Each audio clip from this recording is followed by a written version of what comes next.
So we got 10 minutes left on the air over here. Oh, come on. Well, are you there? Stop with these bad ones. I'm sorry. It's rare that I have a bad one, mon frere. But anyway, with 10 minutes left on the air. Move on with the show, I dare. Au contraire.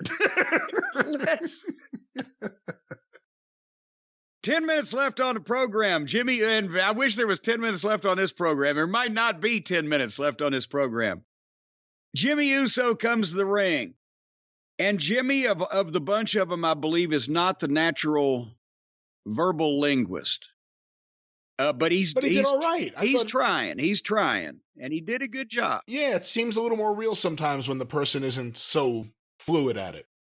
Well, and that's he's conflicted is what he is. And I know you're torn.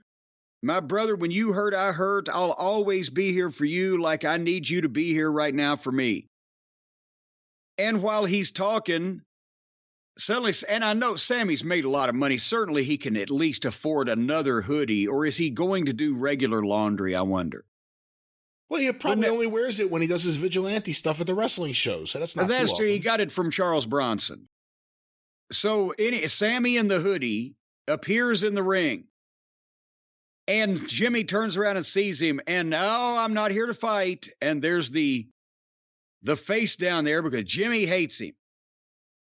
But he's telling Jimmy that, hey, remember when we were dogs? We were dogs, and then we were cats. And then we were ponies. We were a little horse. But anyway, he said, we were dogs. And you were the first one that trusted me, because remember, that was the original part of the story. It was Jimmy that liked him. Jay didn't trust him. And then they flip-flopped that. It was great. But you were the one that trusted me. You made me an honorary Us. But at the Rumble, you didn't think twice about taking me down, and that hurt me, right? And then Jimmy fired up then. And that was because he had some fucking emotion here too. Blame me. You made the choice with the chair. I did what I had to do. And Sammy on the other part, he's so genuine with the way that he's delivering this to where you can buy it, where he says family doesn't make you prove something every single week. And while they're talking to each other, Jay appears in the balcony. And the people popped and he was shot. And I don't know whether maybe they jumped the gun on it or maybe but Sammy didn't notice Jay at that point up there, even though the people knew he was there. As Sammy tells Jimmy that he's going to make sure that Roman Reigns goes down. And see, that's the thing. Cody wants to win the title that they took away from his daddy in the garden. But now he's already told Heyman, I just want to win a wrestling title, and you keep making this personal. So now it's personal for Cody. And Owens has come out and said, when he blew Sammy off, I'm dedicating myself to taking the bloodline down. I've been doing it by myself. I'll keep doing it by myself. And now Sammy says here, I'm going to make sure that Roman Reigns goes down, but the Usos don't have to go down with the ship.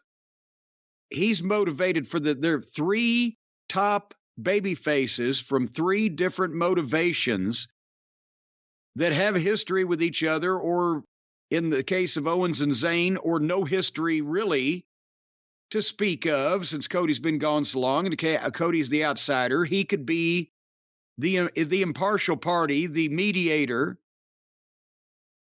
But you're starting to assemble like Dusty used to do. The top group of baby faces were their own people, but they had common goals. And anyway, Usos don't have to go down with the ship. And then Sammy looks up in the bleachers and sees Jay, and Jimmy decks him and gets on him. And Jay comes down to ringside more slowly than like he's trying to make a save. And Jimmy turns and looks at him like, what are you going to do? And that's when Sammy comes and hits the kick from behind. And then Solo hits the ring, so Sammy has to powder, and Jay is still standing there looking at everybody like, what the fuck? So for not having the big dog actually on the program, as long as the big dog still exists, these people are doing his will. This story is still featured, and all of it is developing wonderfully. What do you think? The big dog is the main cog in the wheel, because if you took him out of the wheel, everything else would fall apart. It's all based around him, his bloodline, his championships. This was still a great segment in terms of not much happened, but it was good. You know, it held you. You wanted to see if something would happen. I don't know how many more times Sami could jump in the ring like the vigilante and then, hold on, wait a minute, hold on, give me a second, let me talk. Yeah. Can't see that anymore. Not trying to keep interrupting this network television program completely unauthorized basis, but give me 10 minutes and I'll explain. That's right. Please, security, understand. I just need a few moments on the mic. Thank you. That's what John Wilkes Booth said at Ford's Theater. Security, please understand. I just need a few moments. Of course, he also wore the same hoodie week after week. Yeah. I mean, it's a great angle. I'm still intrigued where they're going. I always wonder, because it's so good and it leads to things like what happens with me and you, where, you know, you see it, other fans too. All you do is talk about the various scenarios that could happen. It's one of the best wrestling angles of modern times because of that. Fans are intrigued where it's going. We don't know exactly where this is going to end. Even if Cody wins the belt, that's a big moment for Cody. That's a major moment. That doesn't mean it's the end of the whole bloodline thing. Right. So I love this. I think this is great stuff. But because of Heyman's involvement, and I like Paul Heyman, but I always wonder, is there an ending? Or is it kind of, you know, we have a great idea. We don't know where we're going to go with it. Let's just go with it week after week. Let's just come in and go with it week after week. Who knows where it's going to end? We don't know where it's going to end. That's the only thing I wonder. Is there an actual ending, or will it just fade into something? Like, it'll be interesting to see how this goes, but I can fall somewhere in the middle because I agreed with the old Vince McMahon philosophy back in the 80s of booking a year in advance for your main event at WrestleMania, but not the actual angles and specific finish one foot in front of the other and all the details, because then you're taking spontaneity out of the thing when you're actually in the middle of doing it.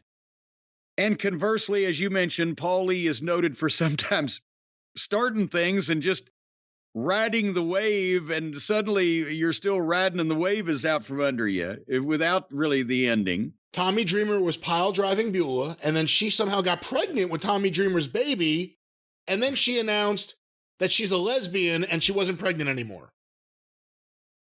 Like that. Yes. But hopefully there'll be a happy medium where they have agreed on at some point a general idea of the climax of the story, so everybody goes home happy from the theater, but at the same time they're willing to extend or open things up to interpretation if things come along, which they have done with Sami.